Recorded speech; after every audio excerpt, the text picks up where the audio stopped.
What's going on, guys? It's Joshua here. We are once again live for comes live watch along for X-Men Dark Phoenix, the one of the last X-Men films in the Fox X-Men era before Disney took them over.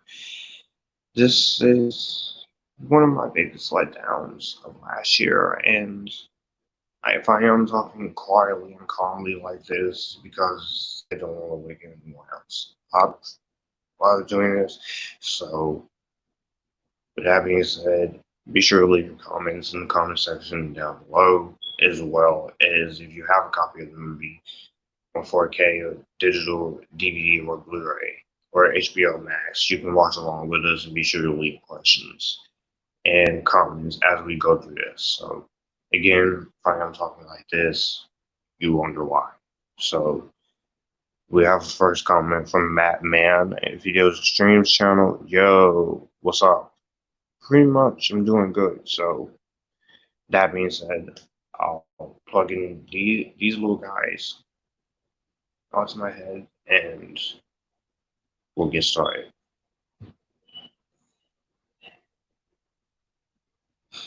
Coming up on this 20th Century Fox logo, which is now 20th Century Studios, but I still call them 20th Century Fox, even though Disney bought them out. And here's the X, basically flaming, which I like that effect because of Dark Phoenix. The TSG logo.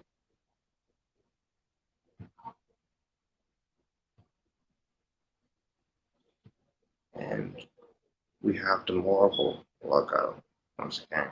So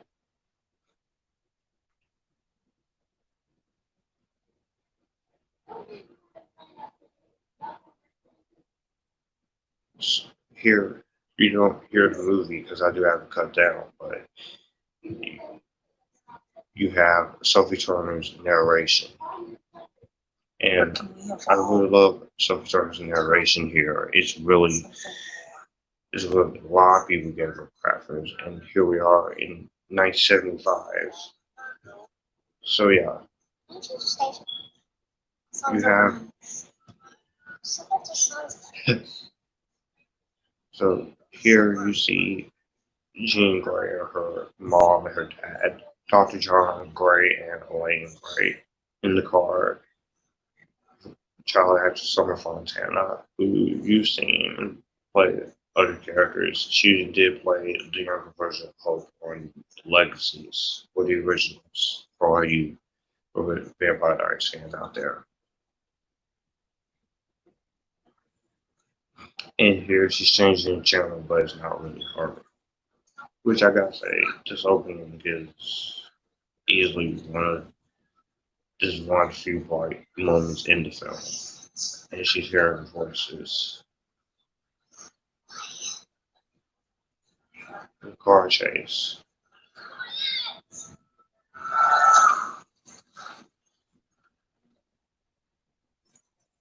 This car crash, there are some special effects that I did watch a documentary on them creating the effects for this movie, and they actually did do practical here.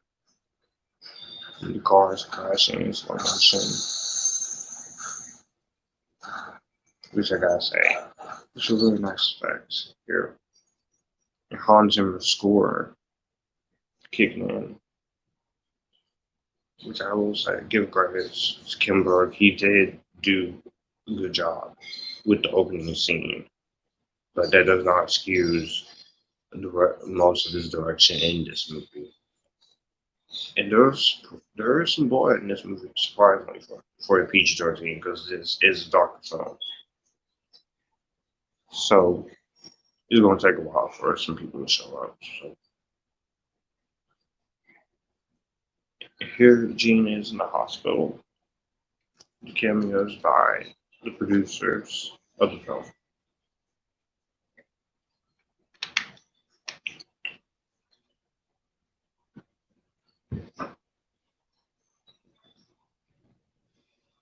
James McAvoy with the hair. And so this scene, he's basically telling her that her parents are dead. Hope you're doing well. Matt Man videos and stream channel. I'm doing fine. Just good at this point. This afternoon, actually, I'm doing really well. You know, doing good.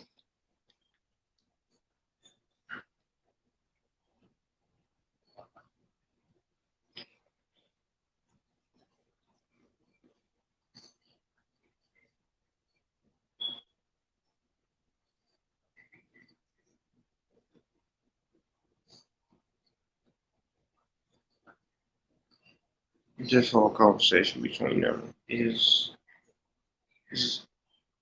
again is one of the few parts of the script that is well written, decently written at the best. Because there is a lot of inconsistencies in the script. There's a lot of problems I got with the dialogue in this movie, especially when we get to that one line. Because if you've seen the movie, you know what I'm talking about. Very cool. Me too. Finally caught stream. Mm-hmm. Yep, you finally caught a live stream with me, and I got more videos coming. So yeah, if you do miss a couple of premieres, it's not, don't worry about it because I will have more premiering. But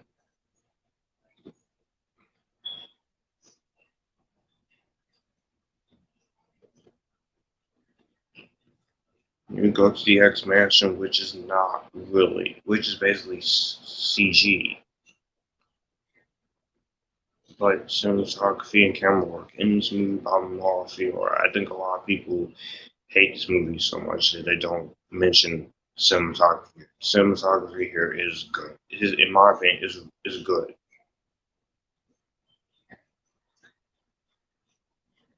And this moment here is very. This moment here is really nice. I do like it. Where he actually tells her that it could be her home, her new home.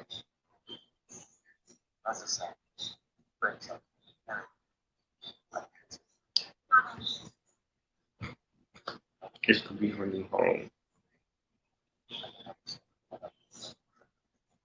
So I do like this moment in the movie. Gene, because you are not broken.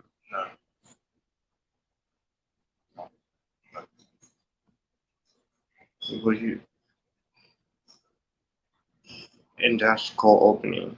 So from that, you don't really get the whole X Men style job and like thing where you don't, as you usually get, because each of this is said to be a different movie.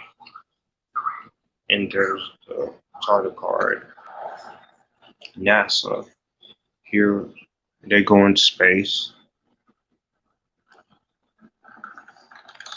I haven't seen this one. I don't think I need to check it out. Yeah, I would say you check it out. Some people, there are some people who do like this more than I did. I personally thought this was Dark Phoenix was a disappointment for a finale to the X-Men series, but here I am talking about it. I've done all the other ones except for the Wolverine, Logan, and the Deadpool movies. Because as I said, I refuse to do X-Men Origins Wolverine as a live watching. Here we are in present day, 1992, with James McAvoy and Nicholas Hoult as Xavier and Beast.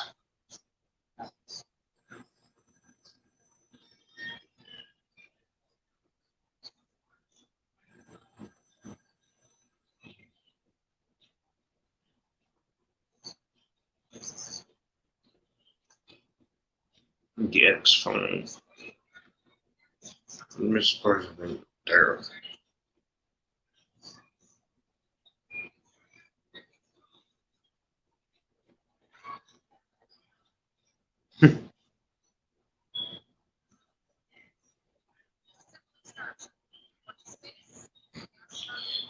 Beast and Raven, which unfortunately of Jennifer Lawrence, this is one of the worst. This is easily Jennifer Lawrence at her worst here, because I defended her in the three first class movies she was in, but in this one, this is the one I do have to admit she is just checked out at this point. She really doesn't care anymore because she just want to be done, which is why the makeup looks so ridiculous here. Because she does not want to, because she does not want to be there. And you just had Alexandra Shipp, the Storm, Kodi-Smit, McPhee, Nightcrawler, Evan Peters returning as Quicksilver, Todd Sheridan as Cyclops, and Sophie as Jean Grey. And DX Jet going into space. Not even the same. I will say the sound design and the music is good. It's really good. The Hans Zimmer score, I love it.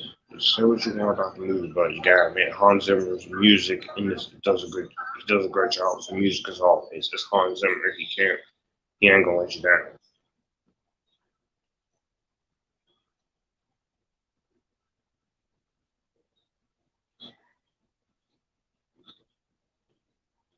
And there's Cerebro.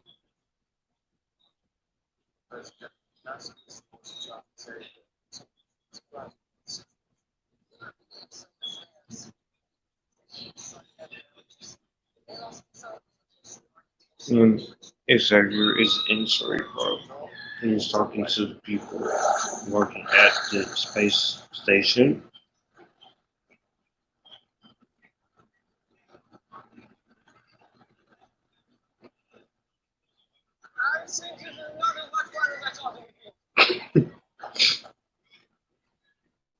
Nightcrawler, Sophie and Sheen.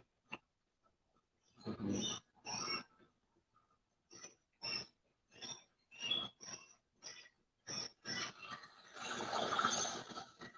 Mm-hmm.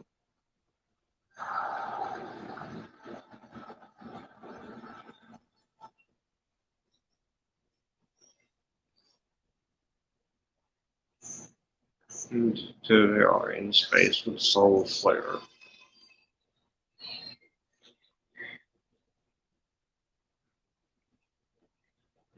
We're getting closer to the X-Jet and this base.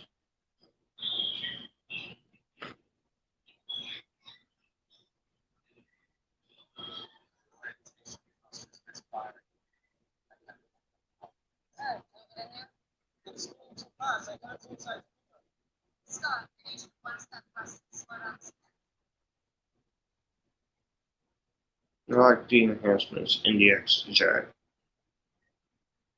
Two people watching, so he blasts so that the guys can get out. Nightcrawler and Quicksilver, they go.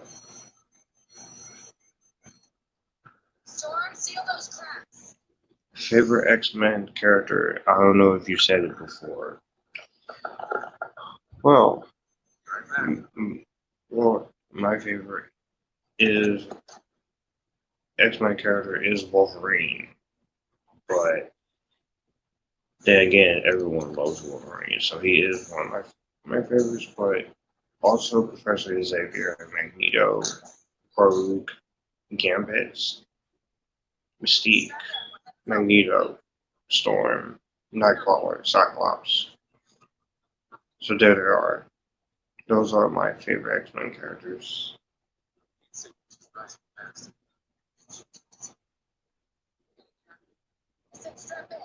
No. Oh, that's right. There's Wolverine and Xavier are great.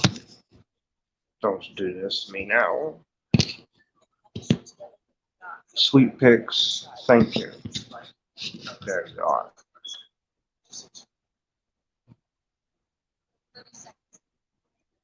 a 30-second gap.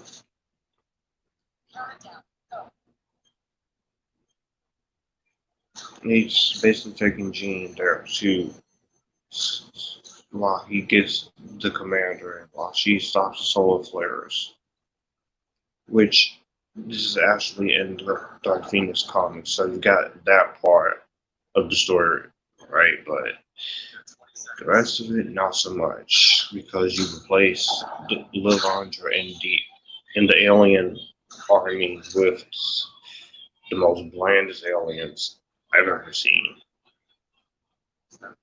There is some decent effects in this movie, but most of the effects in this movie are pretty bad.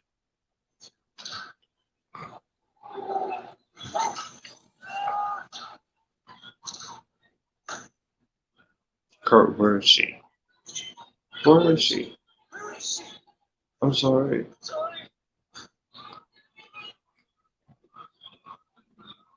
Music again. Jean is holding it off, but they're about to go into her body as it was in isn't the actual comic story. The cosmic force powers, which I do definitely see what they went there. If you ask yourself, she is one of the bright spots in this movie is Jean, in my opinion. Xavier feels that, and it's just exploded. And it's just Jean free falling as they go. As the solar flares go into her body. Awesome vocalization here, and Hans Zimmer's score is well done.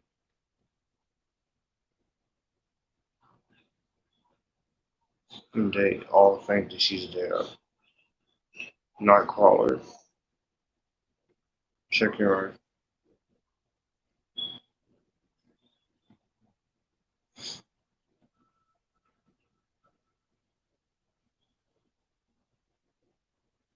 Cyclops worried that she's there, which I gotta be honest. The whole Cyclops and Jean Grey love story here, I kind of don't buy it.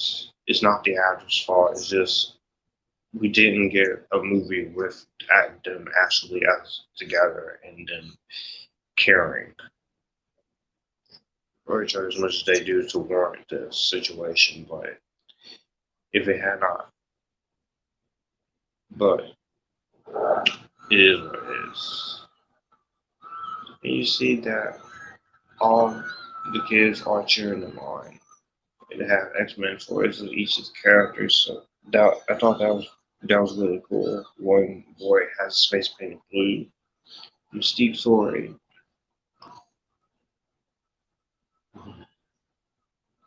Sophie Turner. She's reacting Jean. Which, if you have to ask me, I do have to say that Famke Johnson's Jean Grey is superior. Even though I like Sophie Turner's Jean Grey a bit, Famke Johnson was more developed because she had 3 movies in the original trilogy to build up to that point, where Sophie only has 1. I always enjoy your commentaries and vids. They're very informative. Well, that's right, Matt. That's what I do. I like to be informative. I like to provide a lot in the commentaries and videos. This is where we get into the Raven Xavier arguments and where we get that very infamous line in this movie, which I'm glad I'm not alone. I'm not alone on the X-Women line, if you guys know what I'm talking about. Because when I first saw this movie back last year, the first couple of minutes of this movie were great. And then after after 48 minutes, it just went to a whole different movie. And I'm like, really? But the infamous X-Women line. People say the Captain Marvel had SJW pandering, but that movie in the MCU, that was still a better female empowerment movie than Black Christmas last year. Last year.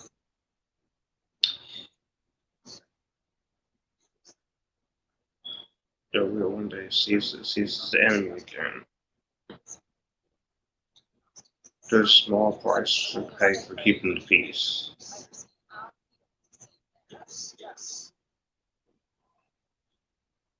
And you see that Xavier's still drinking, and here it is. I can't actually last time. And by the way, the women are always safe.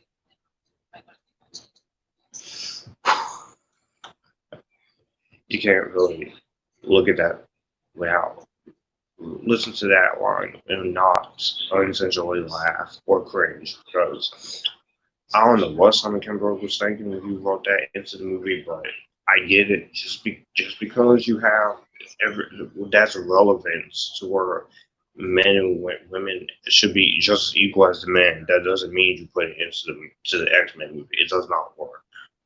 And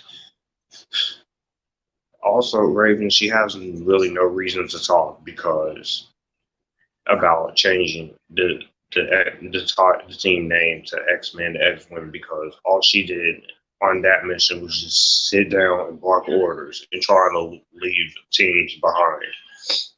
Where as Xavier for the other three first class movies, first class he took you in, he took her in. There's a Future Past, theatrical, and the road cut. Basically, he spent that entire movie trying to keep her from crossing a dark path and killing Trask. In X-Men Apocalypse, when she was getting the life choked out of her by Apocalypse, he almost nearly died in his mind to save not only the world, but to save her. So he's done a lot more than Mystique has done. And that's pretty sad. I will say, now, Sophie Turner here, she's beautiful. She does have a nice rack on her. I'm not gonna say that. And beautiful eyes and that nose.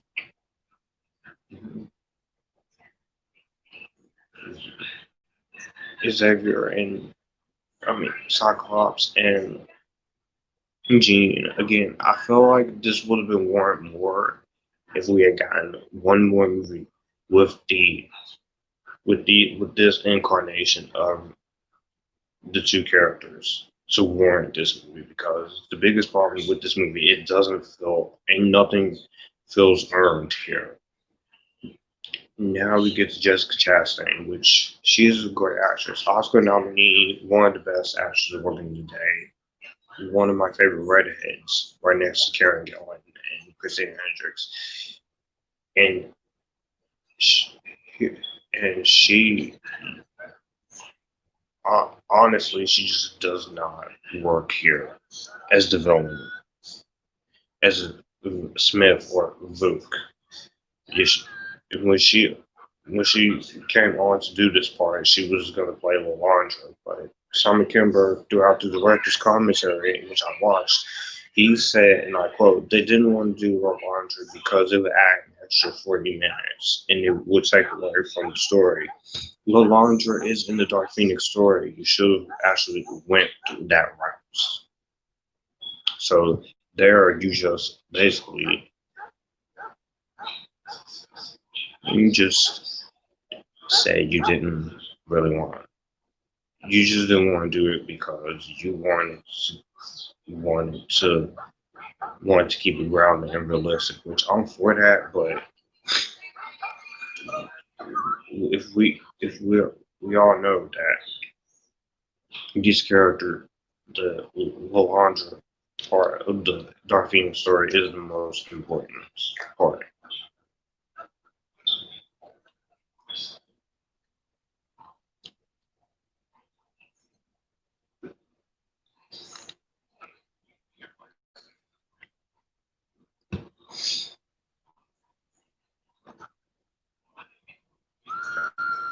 You hear they make Jessica Chastain one of the most boring villains I've ever seen. Back at the X-Mansion, and the kids are having a party. And this is the first time, finally, we got to see Dazzler, which is a nice cameo by Halston Sage. So, in the MCU X-Men, hopefully we do get her to see Dazzler again. And this time, they do that and do the character right.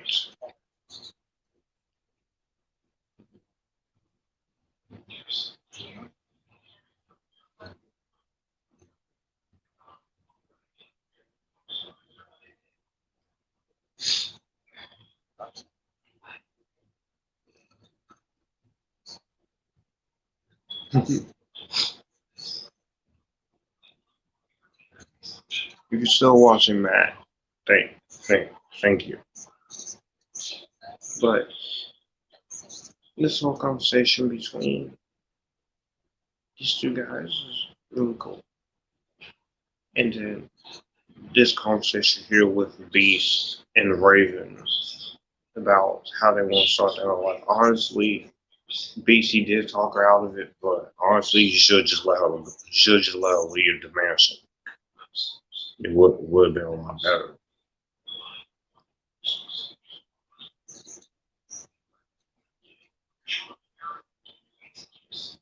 I bought Nicholas Hoult and Jennifer Lawrence in the first three movies, but this, because of Jennifer Lawrence and Nicholas Hoult, they're both good actors, and Jennifer Lawrence, again, she just does not care, and it shows as you are watching this movie that she does not give a care.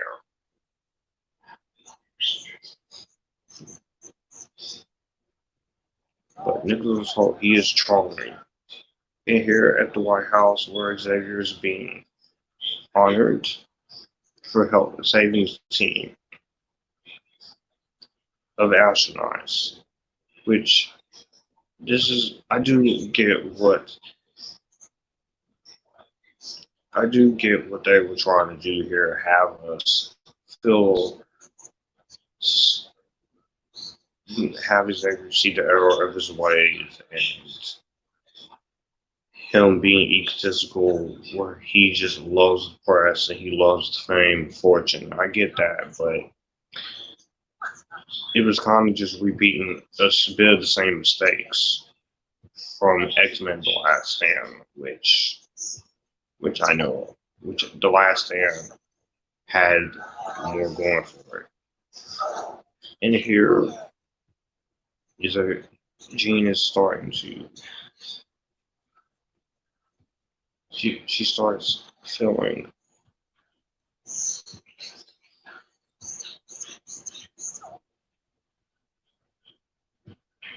they sense that something's wrong with Jean. Matt's still there watching. Thank you. And here we get the first. There's the veins coming out of Phoenix, and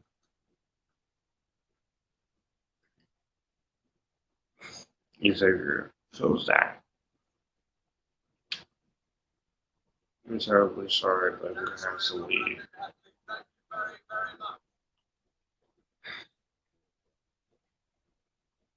The camera's spinning shot of Jean in the ground with fire.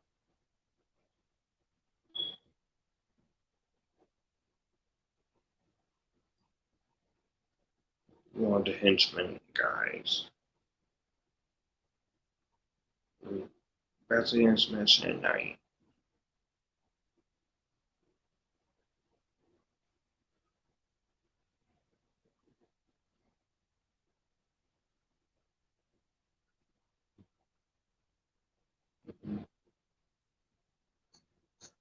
He's going to sleep or he can't. It's happened to our mind.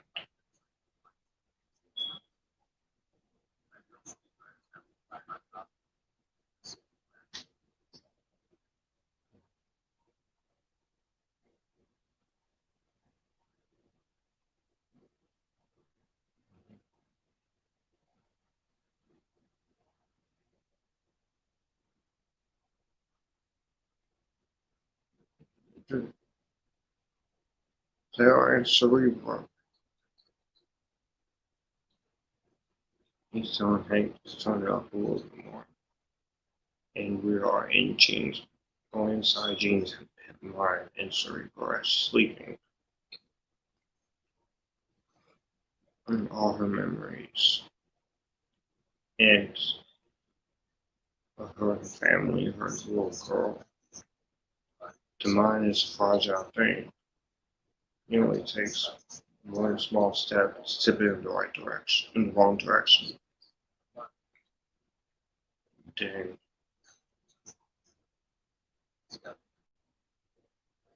and when she was younger, he had to make adjustments to her. Basically, it's watch this and watch the last and shot for shot, you know, by comparison, and tell me it's not shot for shot because it is similar.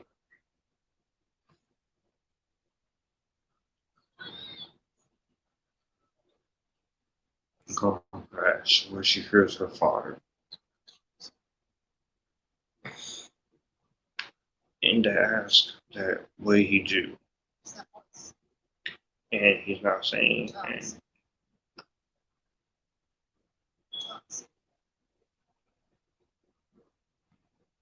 Gene is waking up and starting to fight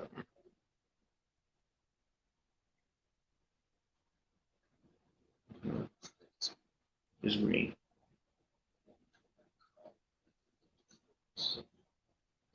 And so she's telling him to get out of his head. Telling him to get out of it. Stay calm, Gene.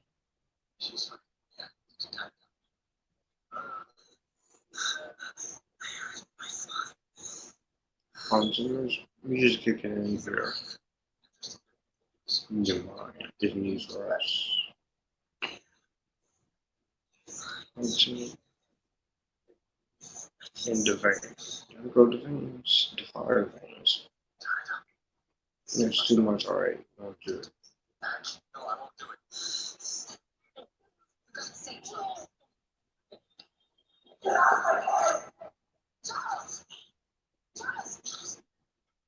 You just had a blackout.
She just knocked him out down to the ground as she leaves to go see her father. So you're in the hospital of the X-Mansion. She's all rage, pain, and anger is coming all out at once. She's changing.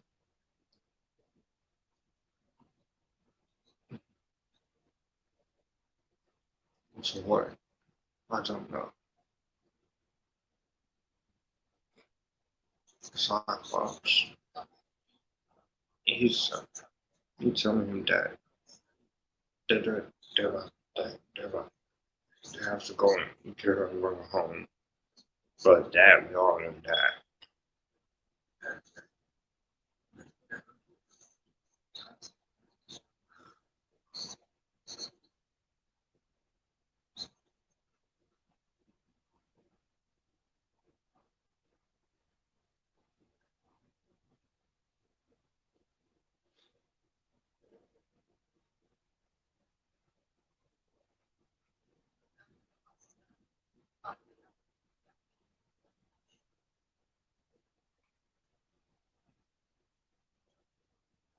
And there is the other henchmen of these most bland aliens in a superstar comic movie is I've seen.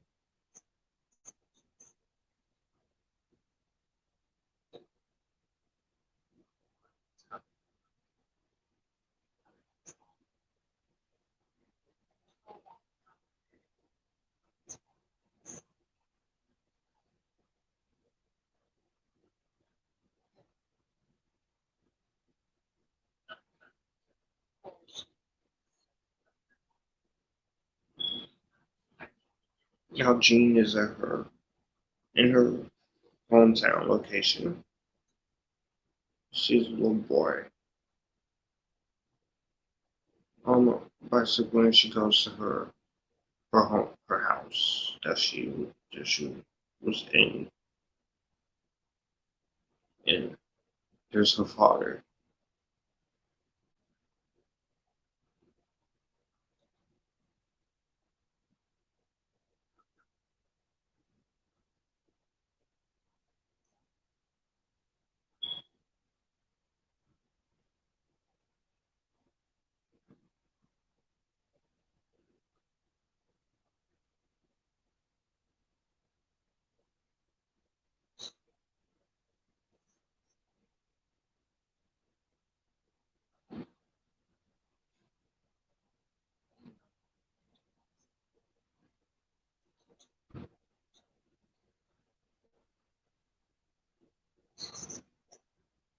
What did you do, sir?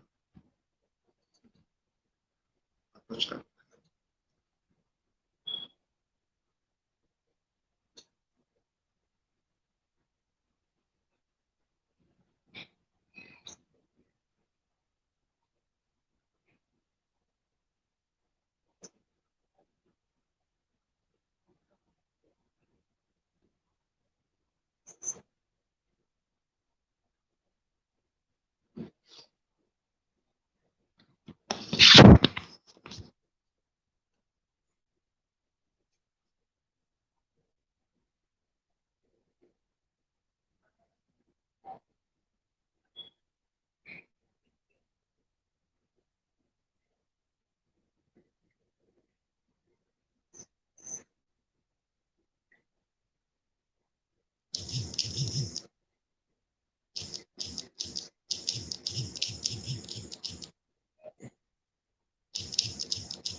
Sorry, Jing from all that day.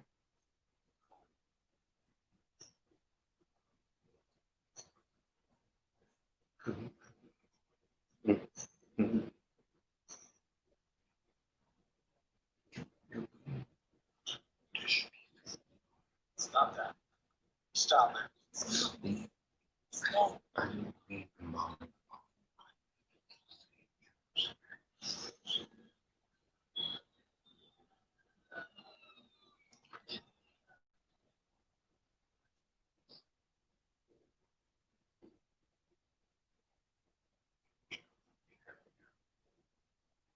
Yes, here we are. Another action scene here. Why is that? We only came to bring you home, Gene.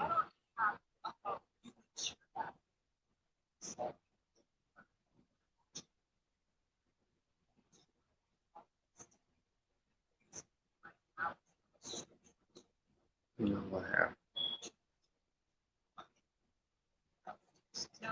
This is reminiscent of X Street with the house, where it does look like Rebecca's house. It does look good.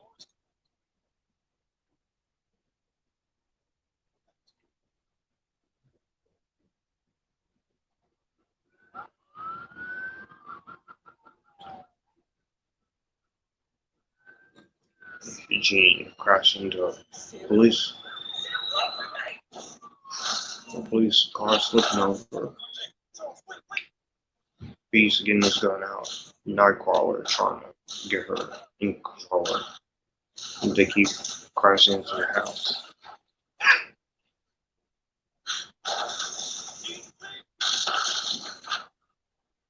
Ooh. Look down, they blew up the house. Cyclops in the sky. Cliffs over. Funny. Good, but Gene easily takes him out. Not kill him, but takes him out.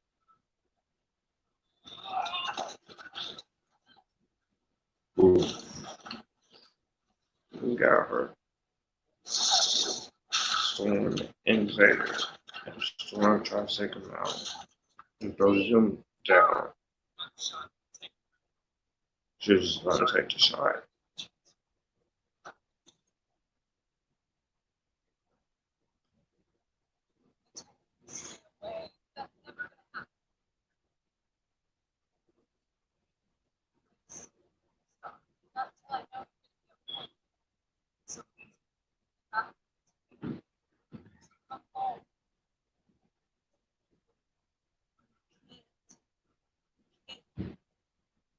Xavier is seeing what's going on.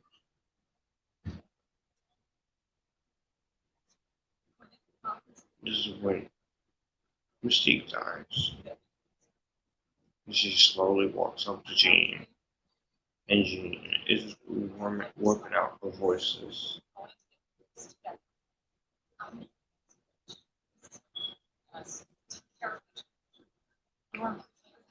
And there it goes. How Xavier, you felt that.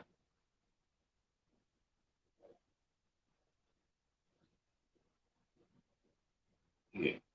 This is a moment where you're supposed to feel sad when Mystique dies, but I didn't really. They did actually get away with that for PG-13. Beast is going for her, and then Xavier and Storm. I've seen what's happened. Xavier has tears in his eyes.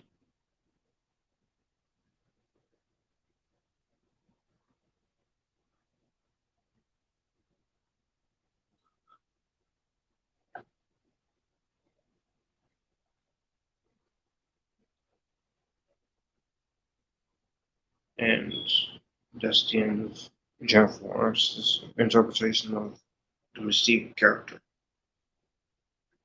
be a lot of applause to Nicholas Hoult here where he is, because it's not easy for an actor and a bunch of makeup to crawl through it. It's not easy.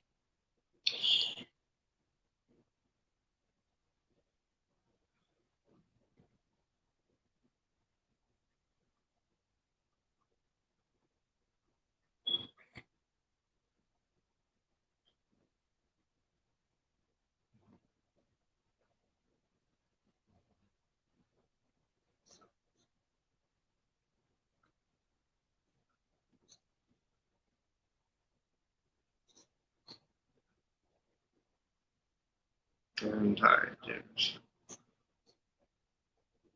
Nightcrawler, Storm, Cyclops, Xavier. From the side photos they did release while they were making this movie, I did have a feeling that it would be Raven who's gonna get killed.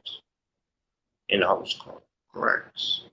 But they didn't. The scene would have been better if they didn't show that in the trailers. Because one of the trailers I did react to, they did actually show that.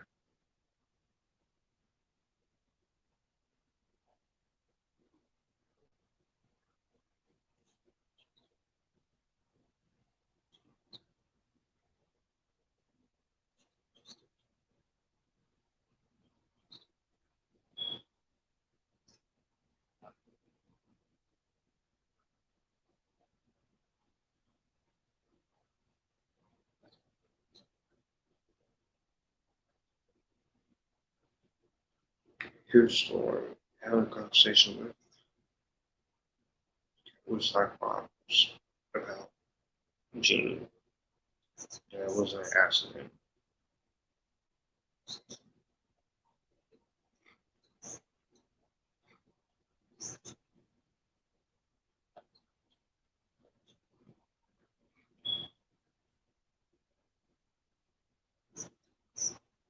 She wants to be someone they're not. By the time you realize they are, it's too late.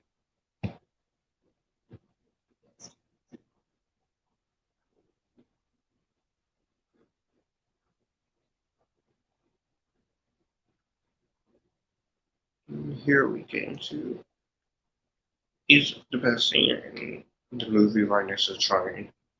The train starts scene with these Hank and Xavier mourning Raven, but also Hank Beast is calling out Professor X for what he did to Jean as a young girl child. Which I do think this scene, I do feel the emotion here, but Such a mistake. we're just gonna sit here and listen to it. But I do wonder how many takes it did take them to get that right. When Hank just breaks Xavier's bottle of alcohol, it must have, and that's kind of a waste of good alcohol there. You wrong girl. Push down all that pain and ankle. Where do you think it's gonna go? I did that. No, but what I do, oh, please, come on, please. You still can't see what you did wrong.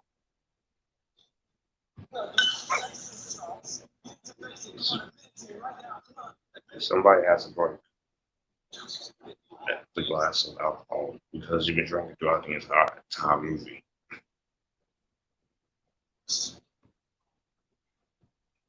But I really hope so. Hank. You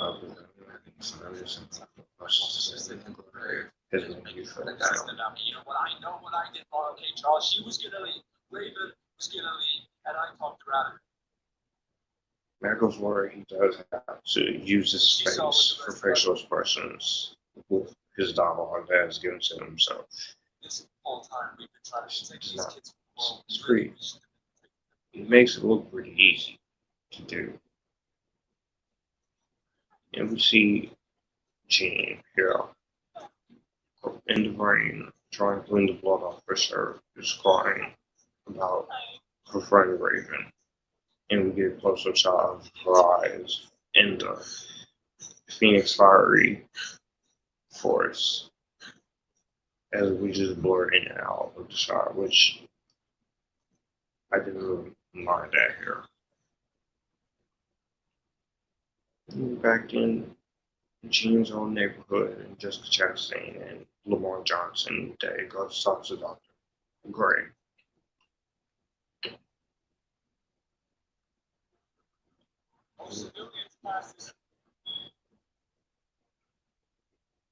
Also, as far as the editing in this movie, the editing is kind of sucky because there are some.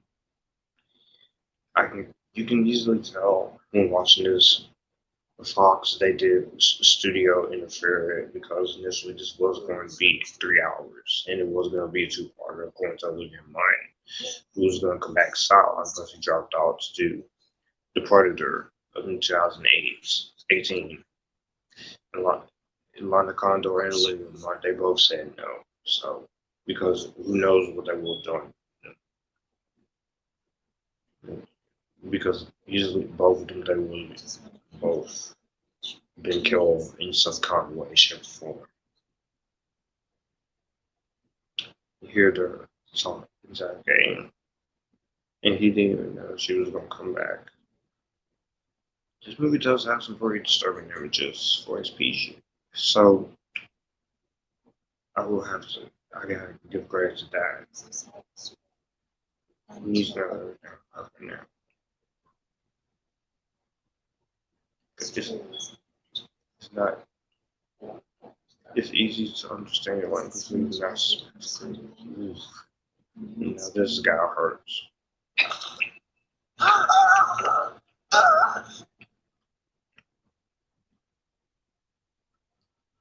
Warren Genosha, which I do like this idea that is from the comics, whereas in the comics and the cartoon, Genosha is more futuristic and sci-fi techy, but they didn't really do that here. They wanted, because of the tone they were going for here, they wanted to make Genosha more grounded, more realistic, but I do like this idea, but it's not really explored enough to the fullest advantage where it could have been. And you have another New Mutant where they're asking why she's here. And here's Magneto, which Magneto goes through the same arc in all the this interpretation of the X-Men movies. In X-Men, he wanted to take over the world. X2, he helped the X-Men team out, and then X3, he was the one to fight against Kara. And so that was a nice progression in those movies there. Here, every movie, you see Magneto, he goes through the same, like,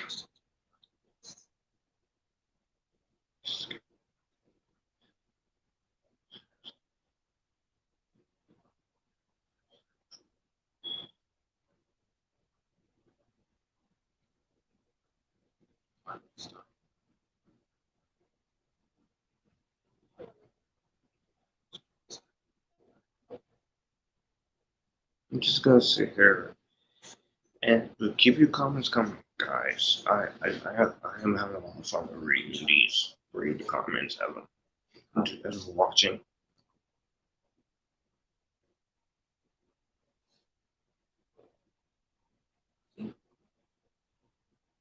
Like Fassbender, how did he stop killing? Yes. What did you comment? How do you stop? I love the emotions of my life.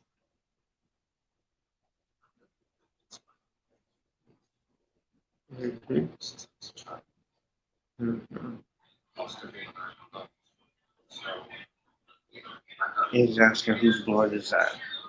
Which Michael Fassbender, even if the movie's bad, he can always bring his A game. Same with James McAvoy. Unfortunately, this movie is kind of bad. It is not just kind of bad. This movie is bad, but it's disappointing bad because I already know because I've rewatched this movie multiple times, and I did say in my initial review that this movie is a time waster film. But at the end of the day, as a finale to the X-Men series, is just a messy, dull, boring, and just painfully average conclusion. Because for a finale to the X-Men series, this should have been a lot better, especially with the story that you're telling. And you get a second shot at telling the Dark Phoenix story. Now, having him move Simon Kinberg right is another thing. He's a decent writer at times. He's a decent producer at times. But as far as the direction, I get this is his directorial debut, but honestly, you should have just let someone else direct this movie because his direction, I thought he wasn't ready for this. And then you have the character of Celine, who's kind of like Xavier, who she's the only one who can read minds. Who she can read minds. And here they are looking for Jean.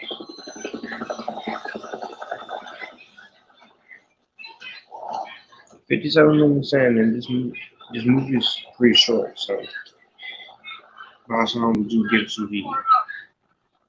But as I was saying before, that the conversation with Hank and Beast about how Charles messed with her mind of an 8-year-old girl, he was right. He was basically pushing down a lot of pain and anger towards her.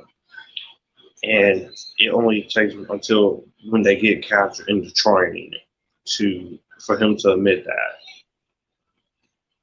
Which he should have easily just admitted it right there in that scene we just saw.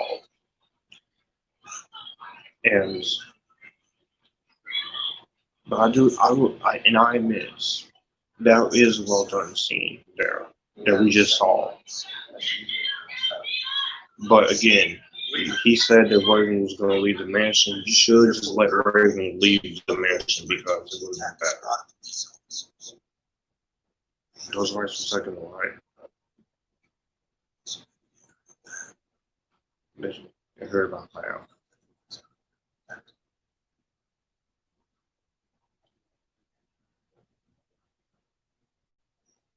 Stop that. I said stop that right now. It's not her.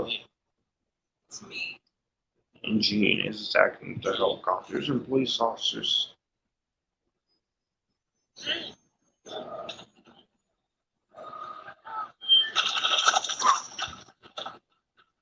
Ooh. Destroying helicopters. And Magneto is fighting off her power. And Genius is going to kill. Taking away their guns and Magneto's. Just fighting as hard as he can to hold it and tell them to get to the chopper and go.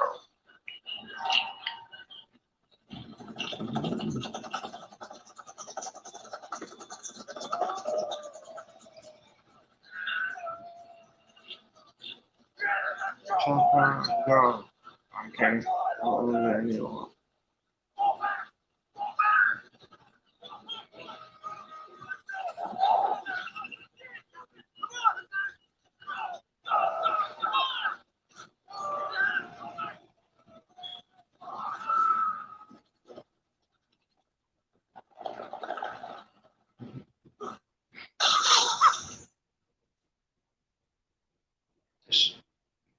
She almost had to lose all guys there.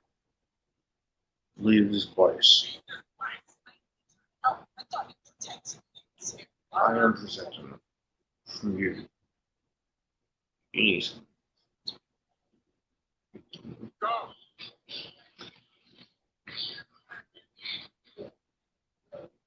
And then she just flies off. Now, there was a lead scene where Hank is not in class, and there was a scene in the trailer with Hank and not Hank, Cyclops and Professor X into Cerebro, and then Cyclops was saying, "Tell me how we fix this, Charles. Tell me what to do." And then Professor X screamed out, saying, "I don't know what to do," which that was supposed to be in the movie, but studio interference, guys. Studio, and also some shots that they do have in trailers doesn't always make it into the final cut. It's called no longer be operational.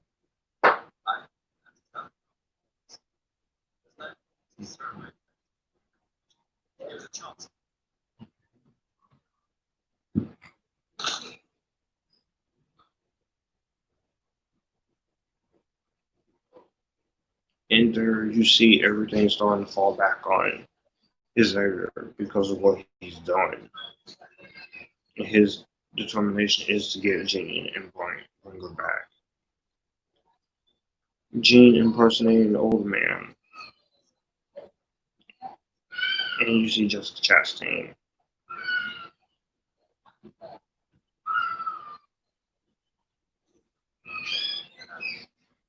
Coming to talk to Luke.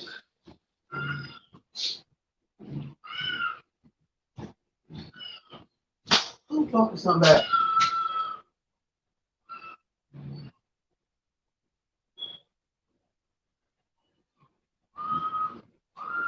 Oh, gee. You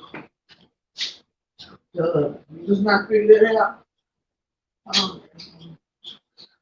That was what I actually wanted to do.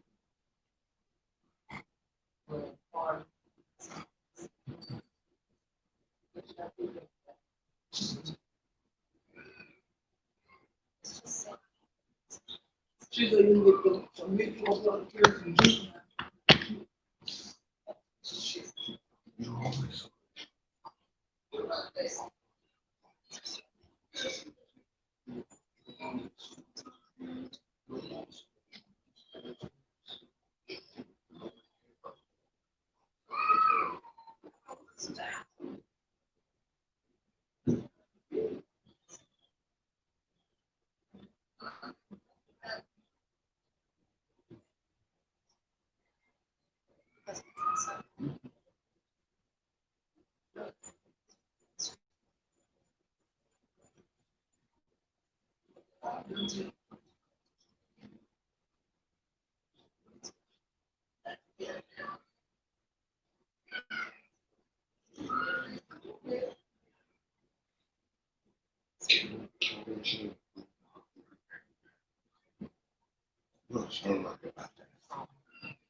And here they do realize that Hank is gone and he's taking the X-Jet with him to go see Magneto.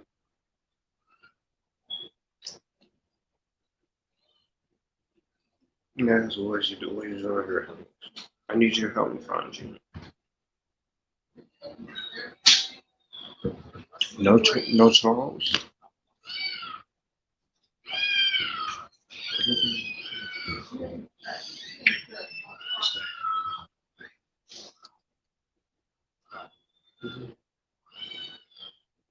What are you doing, Hank? I need you to help me find Jean. No Charles. Do it for Ray.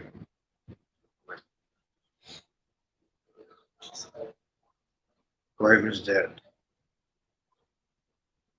She didn't make it.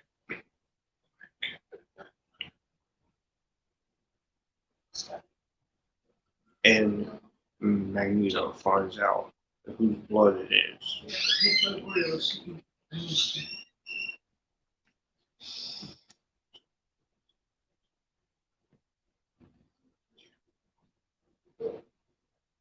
If I find her, I'll kill her. Which he always does in in this set of X-Men movies.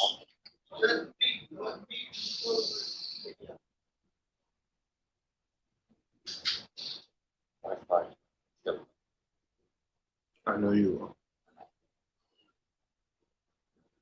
Now here, this is where they get into this all this story about, which I apologize. I'm not talking so much because I did say I have some stuff to say, but I'm just being calm and neutral about it.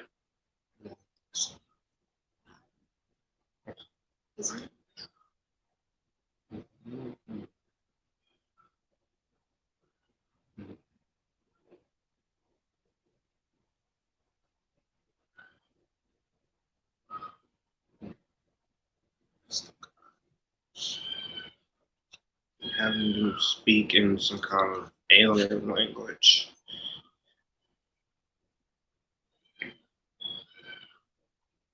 This is what you wanted to show. No.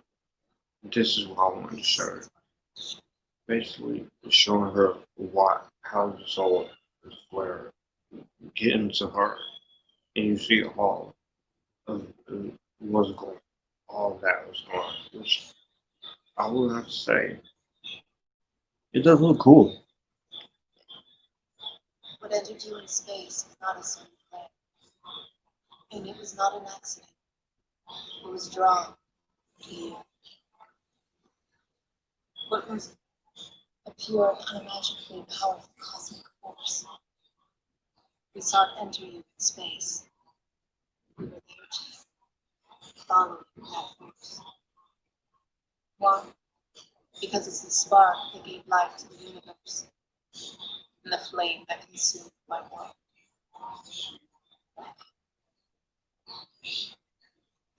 What remains of my people search the stars for that power. So basically, Destroyed everything that came in contact. she's trying to rebuild the world and kill everything.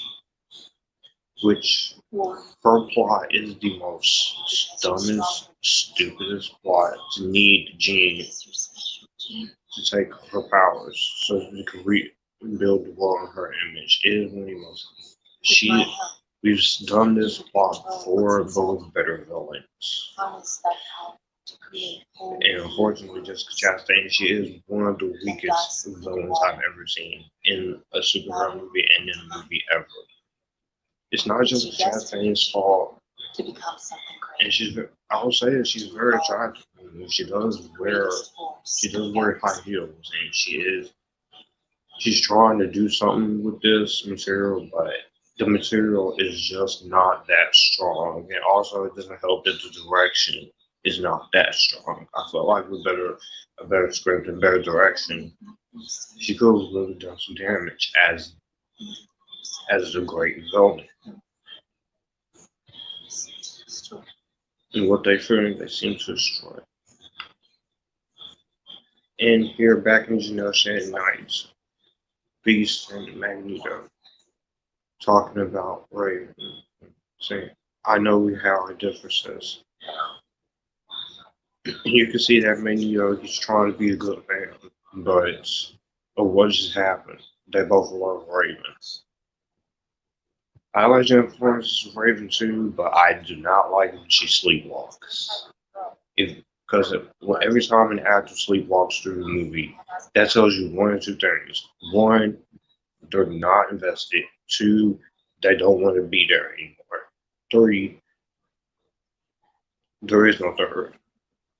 And here we go with Magneto doing the same thing. As I said, that's a basic department. He does the same arc. They don't give him anything different except for Genosha in this movie.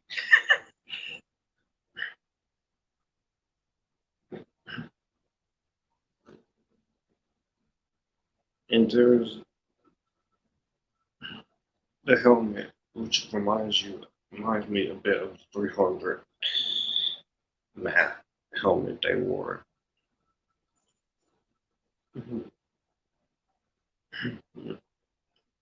There's a nice little edit there with Magneto putting on his mask and his Xavier taking off his.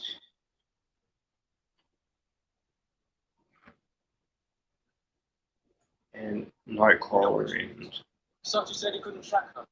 Wasn't even found her. Quicksilver is they really underutilize Quicksilver in this one. Anyone who stands in their way. But Evan Peters, he is going to be in WandaVision, but I'm not sure if it's going to be. If this is going to be Quicksilver or not, because Quicksilver is played by Alexandra Johnson in the MCU. It was for one movie. Lost so many people. We need you. I need you. I got your back. In the discussion. And they all go to New York to go face off. Which I do have to say,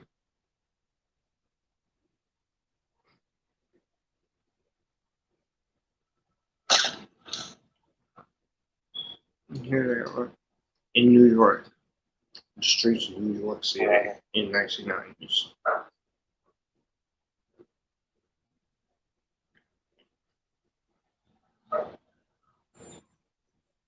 Celine and the one guy with the hair who points out, which I've forgotten his name, Beast and Magneto. Which I do love the line that he's about to say coming right off. Saying the old friendship, Charles. And stay out of my way. Sorry, unfortunately. I can't let you go in there. You're always sorry, Charles. And there's always a speech. Nobody cares. That's yours, monsters. Please find on the streets of New York. Your home will be gone. Everything you care about. Safe. Girl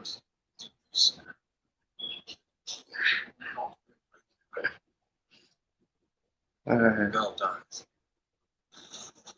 Hans Zimmer's music kick in. And they all start fighting on the streets of New York.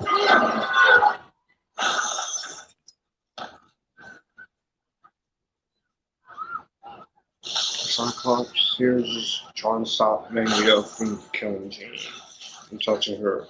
Storm and the guy, I can't remember his name, and then Nightcrawler and Beast fighting each other. Just people on the streets of New York are running.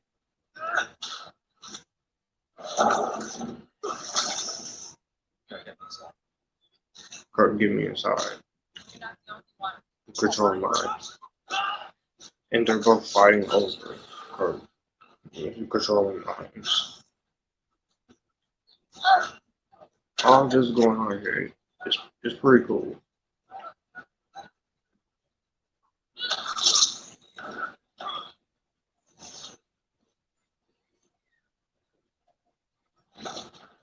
Storm using her powers here.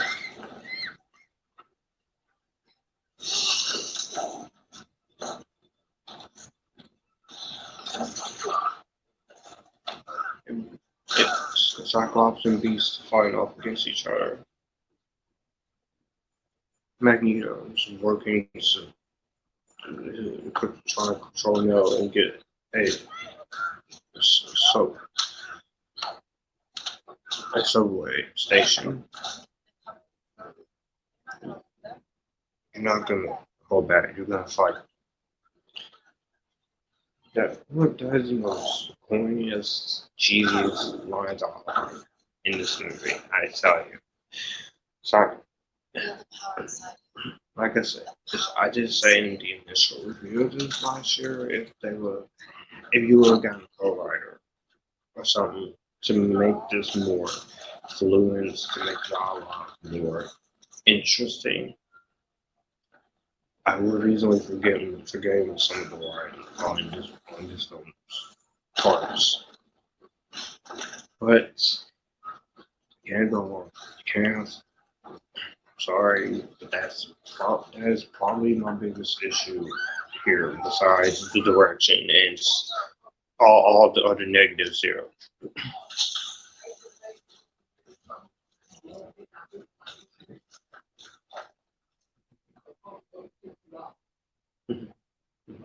I know whose blood that was.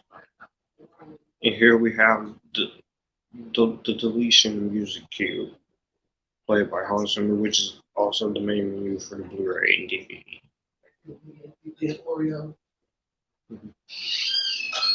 I'm gonna kill you. That's right. And Virginia's much more stronger than he is.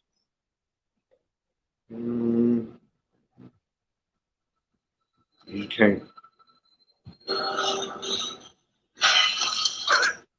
And you couldn't even do that. Do that.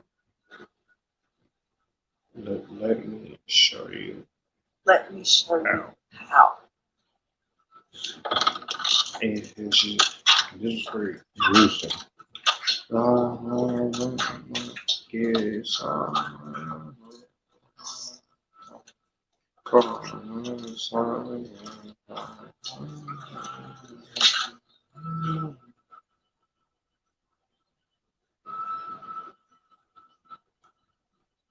you tell that she's stronger because she just crushes.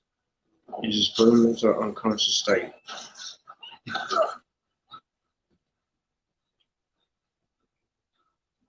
Scott, a little help? Cyclops. Guts! Guts! Guts! You alright? You alright? No! No. Kirby. Give me in the house. No.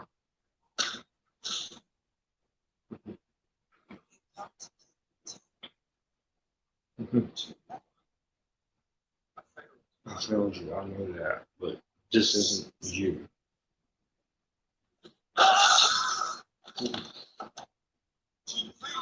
You have no idea who I am. I've raised you since you was a little girl. I thought you knew. She's not good.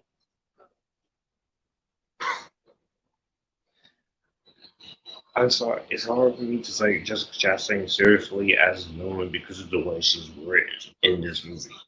With a better movie, she could be an awesome villain. Then shows me, walks me. This is kind of reminiscent of when X-Men The Last Stand, where she basically lives this area off his chair, except here is done.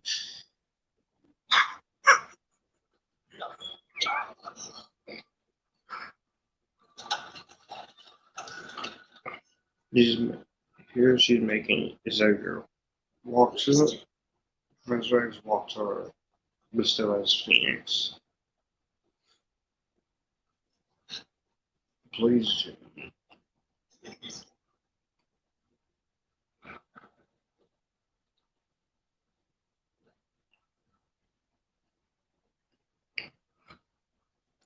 I can't see it in your mind, but you can see it in mine. Look, Gene. And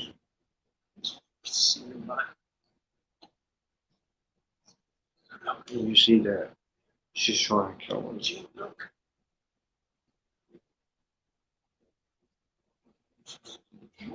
And then the tears start coming to her eyes as we see all the flashbacks from the beginning of the movie.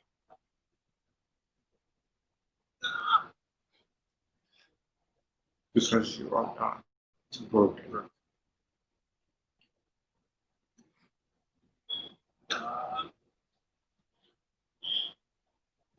And she sees her son that all he was trying to do was protect her.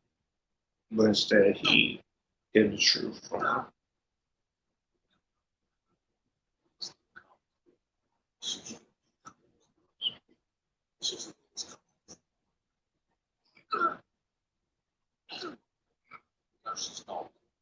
As long as there's someone who still believes, there's hope.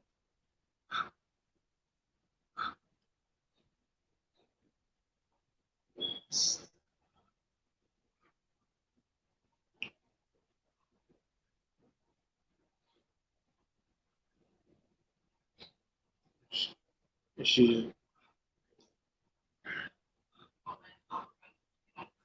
I knew you were still there.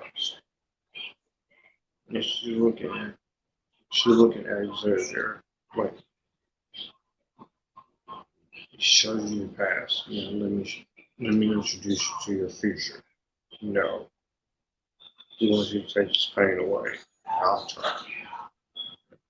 SWAT team.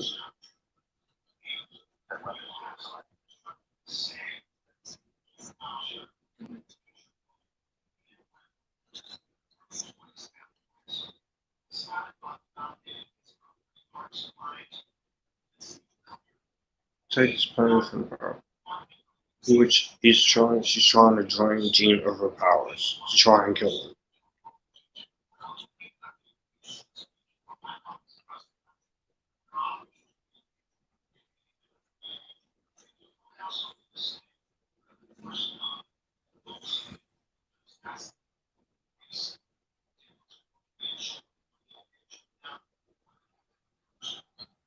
SWAT team, FBI's.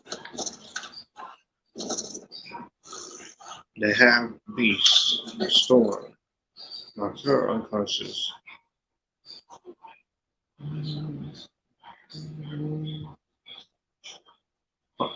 Hans Zimmer, because I love Hans Zimmer's music in this movie. It's not his best. It's not the worst thing he's ever done.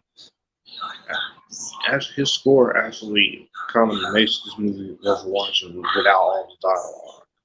And you can just watch the movie without the dialogue. You have to let go. Yes, let go. Jim, let go. Let go, Jim, let go. You see that she can't let go. Let go. You hear Cyclops. You call Cyclops, and Cyclops is just getting away as they try to shoot him. Jim.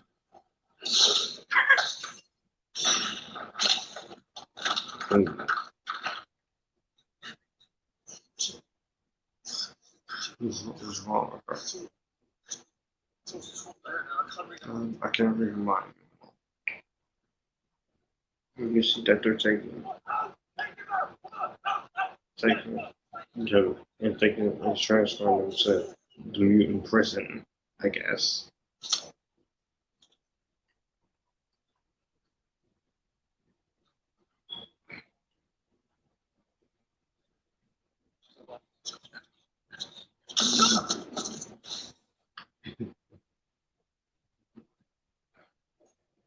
So,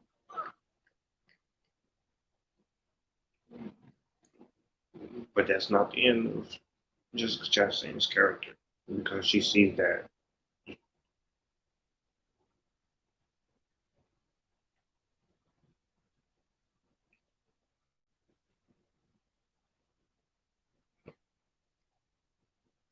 no scars, no bruises, no nothing.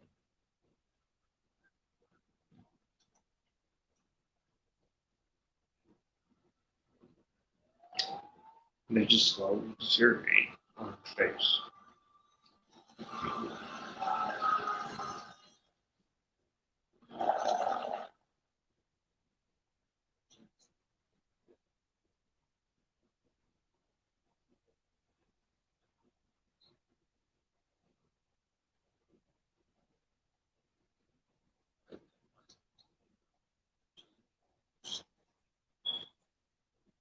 And now here Xavier is apologizing to Hank for what he did to Jean. I know it's wrong. I was wrong. This power. This power. I did touch the hug. It's not Jean. You can still say There was one line in the last trailer where Beast says she's not Jean anymore. You see what I'm saying? And you have all these shows showing stuff that the characters are going to say, but that you cut it out of the movie. So, yeah, to me, it's like studio interference. It's like Fantastic Four 2015 edition, BVS, Suicide Squad, Justice League, Alien 3, name it. Get some of my own juice there.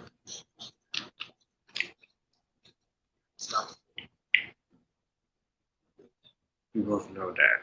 We both do. Where have we not wanted this? And you hear the fact that the aliens that Jessica Chastain famous henchmen they're on top of the train. Get this train scene, which the train sequence is obvious. Anytime I watch this movie, I can't throw a buggy inside it. The train scene. When it comes to this train, initially this was not supposed to be the last act of the movie, but because of Captain Marvel, they had to change it from outer space scene to a train scene. So you all know the backstory there is, unless you've seen a bunch of reviews and production history and the audio commentary, which I've done all three. Because the thing with the channel, I am informative and I do like to be come prepared. Which is why.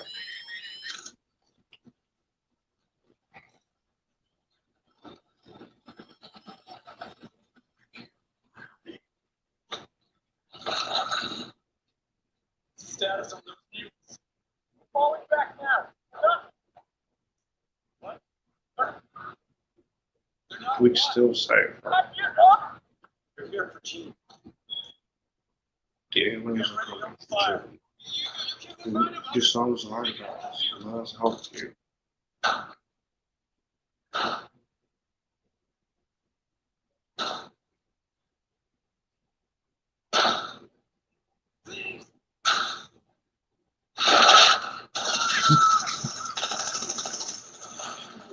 You still won't.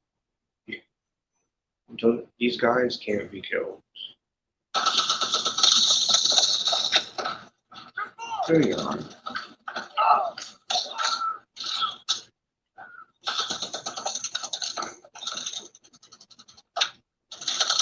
He's about to let him go. And throw him into the. Ooh.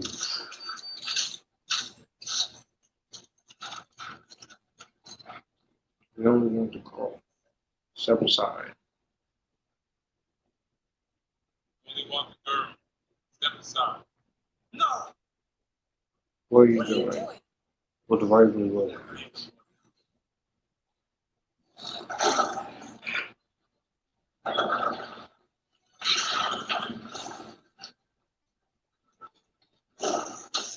So, just rocking out to the music here, which you can't hear. Peace. Scott is taking him to Gene.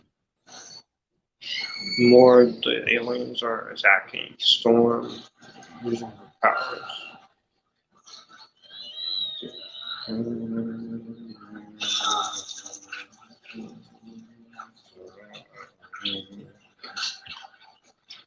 Now in 28 minutes.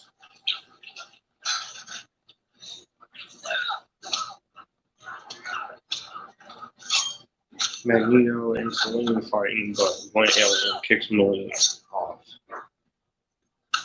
Ooh. This is a bit of a waste of character.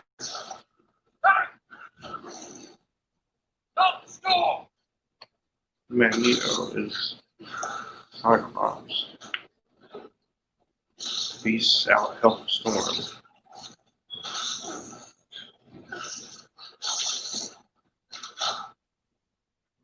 This would have been more awesome if Quicksilver joined, but they had to do what they did to him. This could have been the finish off to that awesome thing that you just see. Nightcrawler. This is so unlike Nightcrawler what he's about to do, but Nightcrawler, he ain't having it.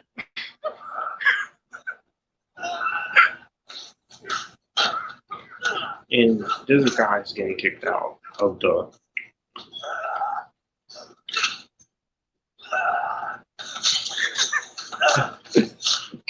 he's using his tail.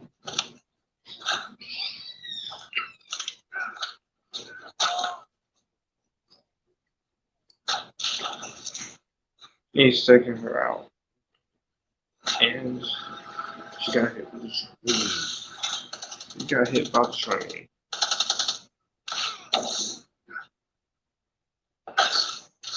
Cyclops is getting him to Gene to where he which this is another one. I'm trying to look rewatching this multiple times. I'm trying to look for the good in here.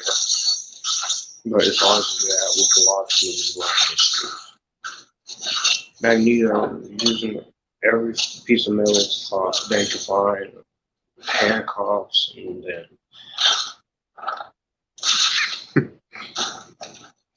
he's about to more of these guys just blowing them out the window. Out Magneto's location in Magneto.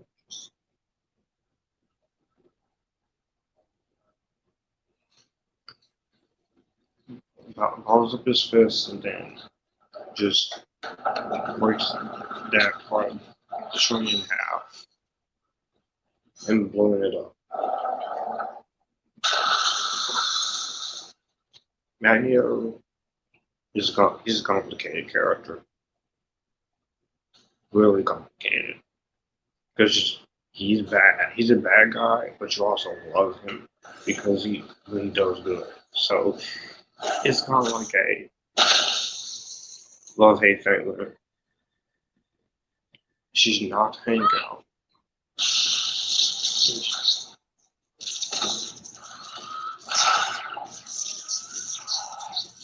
Yeah. Ooh.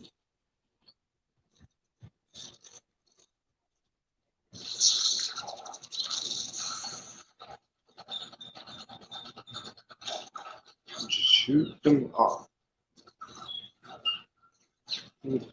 And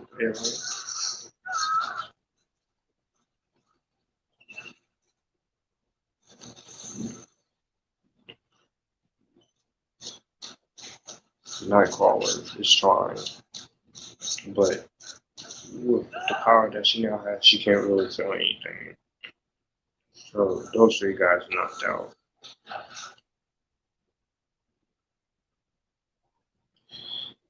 I have no desire to fight you. I get that. You want to? I have changed of heart.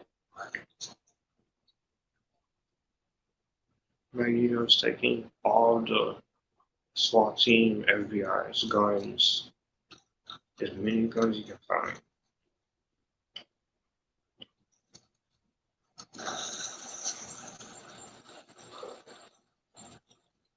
Nothing's working. Nothing works.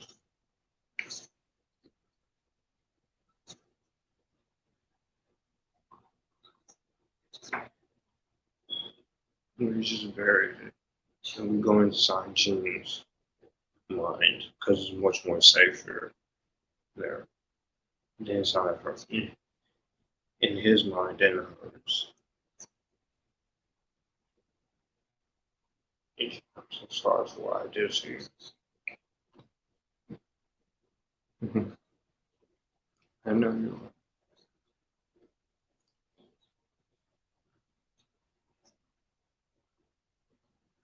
You see that most of the fallen team is Magneto is still the only one trying. Cyclops is just shooting out lasers, killing all of them. And I have to go help to do what? I know what to do now.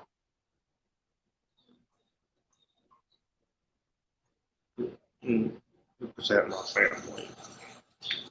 Which you turn her on, you turn Jean back onto the X-Men side again, but still as Phoenix. I know what to do now. Protect my family. And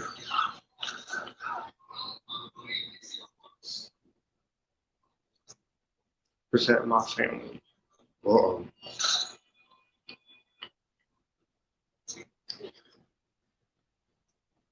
And here's the climax, which is very anticlimactic here. When you get to this part with Jean and Jessica Chastain's villain character. There's a cool shot in the trailer. This is also calling this and all that final battle in the last stand. Xavier, Cyclops, Beast, Storm, Magneto. And have them spinning around in bubbles. And here we are. And if you know the classic Phoenix story or you watch the animated cartoon, you do know that Jean dies.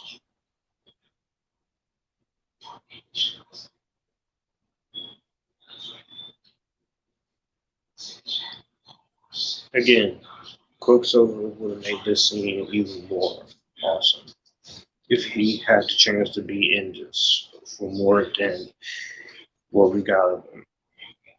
Because the last you see of him in this movie is that he's okay.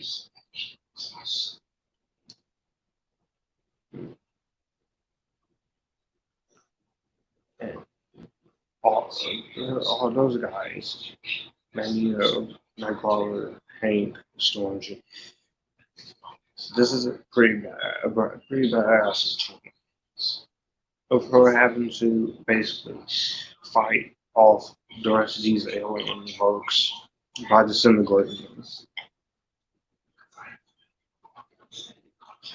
In this one,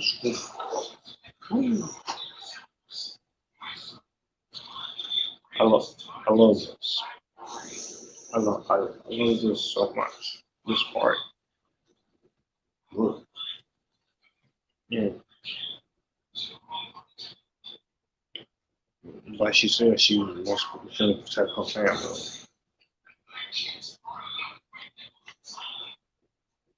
Flying around.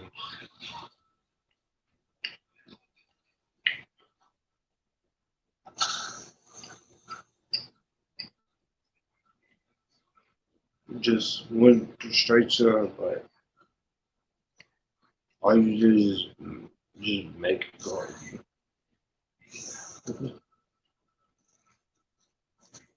This kind of reminds me of anime. Ooh.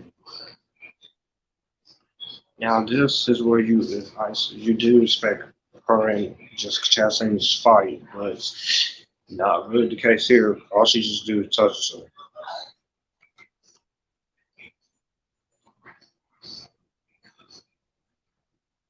And Jean is, you want this power, you're gonna get it. Which Sophie and the rest of the cast, except for Jessica Chastain and Jennifer Lawrence, they're giving it their all here. But the problem is the dialogue. And just look at those cosmic radiation forces there. To all you at home watching.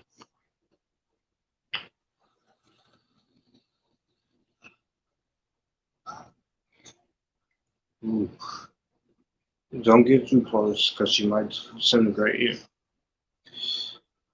You can't control it. If you kill, you'll kill them all. Here you have this another great music cue in this. Well, that is beautiful with all the solar flares. Beautiful, really beautiful there. These are pretty decent effects in most parts of the movie, but even with practical. But there are some other effects in this movie that are pretty bad. This one coming up here.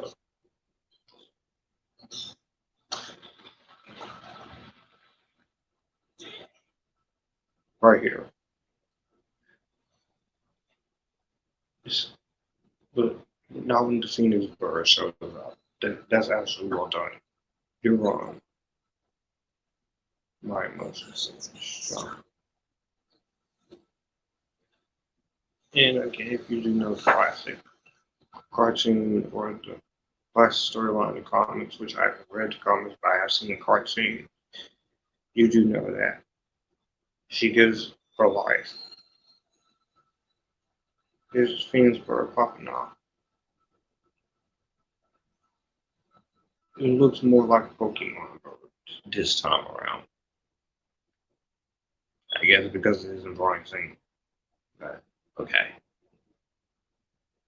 Take another step. And there is the bird. She's gone. She's free.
Jean Grey School for Gifted Youngsters. The mansion. Quicksilver is alive and well. Storm is teaching a class. Nightcrawlers. Just zooming, walking around there. Beast. There.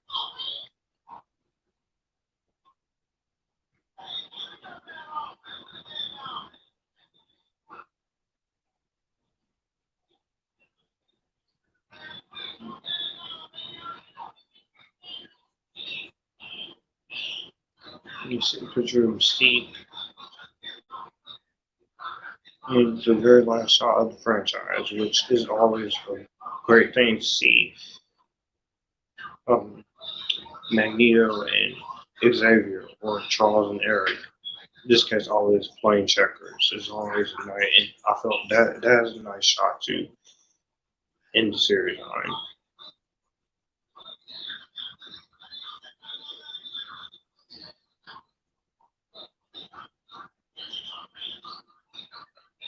Plus, playing checkers is also cool.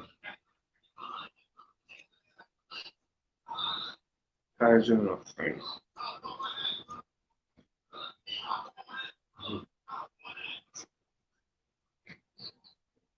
Years ago, you offered me a home. Let me do the same for you.